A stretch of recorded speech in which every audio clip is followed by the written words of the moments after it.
Voltamos com o Jogo do Poder, hoje recebendo o cientista político Geraldo Tadeu, do IBPS, e Fábio Gomes, do Instituto Informa.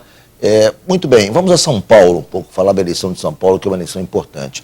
São Paulo, o candidato José Serra lidera as pesquisas, mas no seu calcanhar está lá Celso Russomano, do minúsculo PRB, candidato, partido que tem a simpatia da Igreja Universal, leia-se TV Record. Muito bem, ele aparece em segundo lugar, teoricamente, no empate técnico com o candidato Serra. Uma surpresa no processo eleitoral, mas há quem aposte na queda da sua candidatura a partir de agora, quando começa o jogo de verdade, quando ele não tem tempo de televisão, ele não tem uma estrutura partidária importante, ele não tem capilaridade na vida política de São Paulo, o partido é fraco. Muito bem, o que vocês acham disso? Vocês acham que essa posição, esse crescimento de Celso Russomano, apresentador, inclusive aqui também da CNT, ele tem sustentação, ele tem base, ele tem como se manter nesse patamar ou até crescer? Ou vocês acham que a partir de agora, realmente, com as dificuldades do processo eleitoral, Celso Russomano tende a se desidratar? Geraldo. Olha, eu particularmente acho que Celso Russomano vai ficar na disputa até o final. Eu acredito numa espécie de desgaste da candidatura Serra, porque Serra tem 37% de rejeição em São Paulo. É muito grande a rejeição. É muito grande a rejeição dele. Eu acho que há uma certa fadiga de Serra e de PSDB.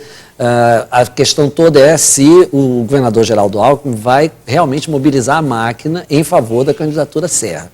Mas tudo indica, quer dizer, a minha análise pelo menos, que vai haver um declínio da candidatura Serra. Eu acho que o Celso Russomano hoje representa o verdadeiro herdeiro do conservadorismo em São Paulo. Leia-se aí. Celso Russomano, quer dizer, na realidade, ele tem os votos do malufismo. Exatamente, onde eu ia chegar. Quer dizer, embora o Maluf tenha celebrado um acordo com o PT, os eleitores dele acho que não acompanham, vão para Celso Russomano. Aliás, na verdade, nenhum eleitor acompanha o voto de liderança. Ele acompanha se o voto da liderança coincidir com o dele. Né? Então, eu acho que o Celso Russomano está ocupando um espaço, digamos, do conservadorismo em São Paulo, né? E herdeiro do malufismo, então ele deve se manter. Ele tem uma intenção de voto bastante significativa. A questão é saber se o presidente Lula e a presidente Dilma vão conseguir alavancar a candidatura Haddad. Eu agora quero saber do meu amigo Fábio Gomes, o que ele está achando do processo eleitoral de São Paulo. Eu sei que você participa ativamente desse processo lá em São Paulo, está monitorando através do Informa a eleição de São Paulo. Qual é a sua avaliação? Bom, a cidade realmente tem uma divisão geográfica de tradição de voto, 3 partes. O eleitor de direita conservadora, onde sempre foi forte Maluf e Jânio também foi forte nesses redutos. Você tem o voto por tradição do PSDB e do PT. Então, o Serra está liderando, obviamente, nessas regiões de tradição tucana, e Russomano na direita conservadora e também na parte do PT, que não encontrou no Haddad o representante do partido ainda. Ou seja, o eleitor do PT tradicional está com o Russomano até agora? Ele tem uma boa performance nessa unidade. Entre os petistas? Porque o PT está com intenção de voto baixa ainda. Está muito dividido, os eleitores da Marta não engoliram o Fernando Haddad ainda, há uma certa divisão. Perfeito, exato. Agora, tem uma coisa interessante nessa eleição que é o seguinte, as qualitativas mostram assim, qual é o candidato mais preparado? José Serra. O melhor gestor? José Serra. Conhece mais a máquina pública? José Serra. Em quem que você vota? Não é no Serra. Porque o Serra, ele é bom, mas ele não vai até o final. Eleito em 2008 para prefeito, 2004 para prefeito, saiu para ser candidato a governador 2 anos depois, em 2006. Eleito governador em 2010, saiu para ser presidente. Ele não vai até o final, essa é a percepção das pessoas. Então eles consideram mais preparado, mas buscam uma opção que possa atender os interesses da população. E o Russomano, ele representa um pouco isso, por isso ele está conquistando o eleitorado, pela história de defesa do cidadão, de defesa do consumidor, e as pessoas veem nesse carinho a possibilidade dele dar atenção até o final. É uma representação. Fábio, é óbvio que ele tem uma trajetória na luta pelos direitos do consumidor, mas é óbvio também que ele está crescendo muito por conta do apoio que ele está tendo da TV Record em São Paulo. Como é que você analisa, que impacto isso vai ter no processo? Porque ele realmente teve, nos últimos meses, uma carga de visibilidade muito grande através da Record em São Paulo. Foi muito grande, e na Record, né, teve uma participação intensa como apresentador da rede, cresceu 10 pontos nos últimos 6 meses, ele tem 16 pontos há 6 meses atrás, para 26 agora, teve uma participação, isso sim, mas eu acredito que tenha outras coisas envolvidas aí, né? O último mês ele cresceu mais 4 pontos, e sem Record, sei, temos que analisar isso aí na história. Geraldo, ser apoiado pela Record significa ser apoiado pela Igreja Universal. A Igreja Universal, se de um lado é operosa, enfim, ela é atuante, J unida, fechada, ela representa só 6% do contingente de eleitores e de adeptos de religiões evangélicas. A Universal, ela não tem sequer 10% desse universo evangélico. E tem contra si uma certa rivalidade de outras denominações evangélicas. Eu entrevistei aqui o pastor Silas Malafaia, que, em dado momento, falou: olha, a minha diferença entre com o bispo Edir Macedo é a diferença que existe, a distância que existe entre o Brasil e a China. Ou seja, ele quer mostrar que é totalmente diferente daquilo, do que é o bispo. Muito bem. Você acha que, na realidade, essa vinculação com uma sigla religiosa atrapalha ou ajuda? Uma sigla com essa característica.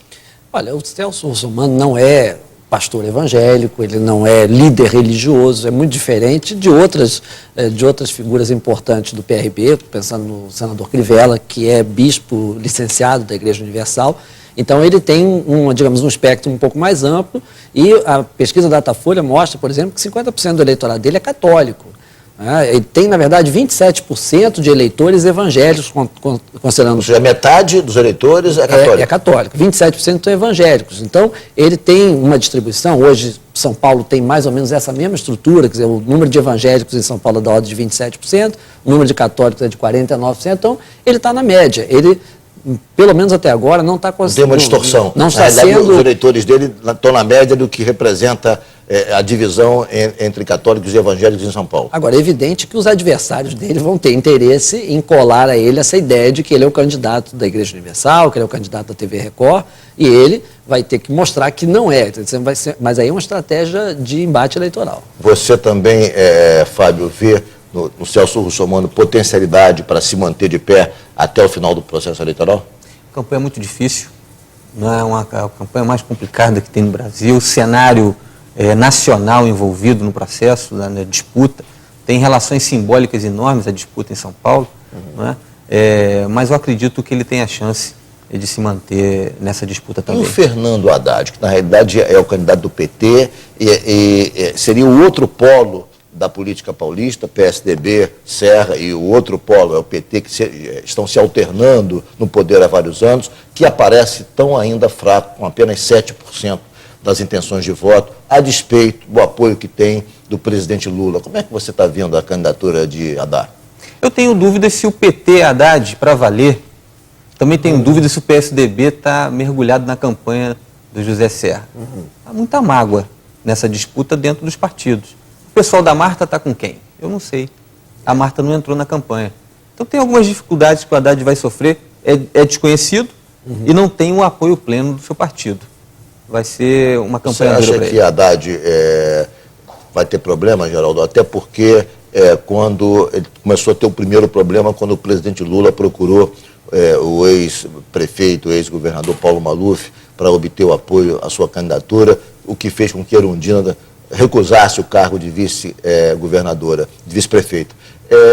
Muito bem, isso, a recusa em si é um problema, mas mais do que o problema, a recusa registrou uma rejeição de um segmento do eleitorado contra aquela atitude. Então não é o fato de Erundina não ter querido participar da chapa, ela verbalizou um descontentamento com, tipo, vale tudo eleitoral. Isso prejudicou muito Haddad? Sem dúvida, eu acho que o presidente Lula aí, ele teve essa iniciativa dele gerou mais perdas do que ganhos. Então, o fato é que o Lula, por ter assumido o ônus de afastar a Marta Suplicy dessa disputa, e ela liderava as pesquisas de opinião naquela época, ele afastou a Marta Suplicy, trouxe o Fernando Haddad, pagou um preço muito alto por isso. E ele tinha que dar musculatura à candidatura do Haddad. Haddad é conhecido por metade dos eleitores paulistas, 50% dos eleitores. E tem um dado importante, que a pesquisa mostra também, que 40% dos eleitores dizem que votariam com certeza num candidato apoiado pelo Lula. Isso é bom. Mas 40% dizem que não votariam com certeza em um candidato apoiado por Lula, dados da pesquisa Datafolha. 40% votariam? Sim, e 40% não votariam. 21% poderiam votar. Né? Ou seja, empate. Né? 40% votam com certeza, 40% não votam. Saldo zero, tem um contingente de 21%. E mais do que isso, 22% dos entrevistados declaram que sabem que o Fernando Haddad é apoiado pelo Lula, mas só 7% votam nele. Isso é um mau sinal. Né? É um mau sinal de que eles sabem embora que ele sabendo, não votam nele. Não votam nele. Então, não é porque o Lula apresentou um candidato que você vai votar num poste. O eleitor faz as suas escolhas. O paulistano, engraçado, não vota no candidato do governo federal. Assim, não elege. Nas últimas eleições não aconteceu. Já tem algum tempo que isso não tem acontecido. Que diziam que era uma característica do Rio de Janeiro, mas na verdade agora, não. Eleições muito competitivas, né, muito disputadas. São Paulo tem 12 candidatos a prefeito, o Rio de Janeiro tem 8. Então, nesses sistemas mais competitivos, a possibilidade de eleger outsiders é bem maior. Vou fazer um rápido intervalo, o Jogo do Poder volta em 1 minuto.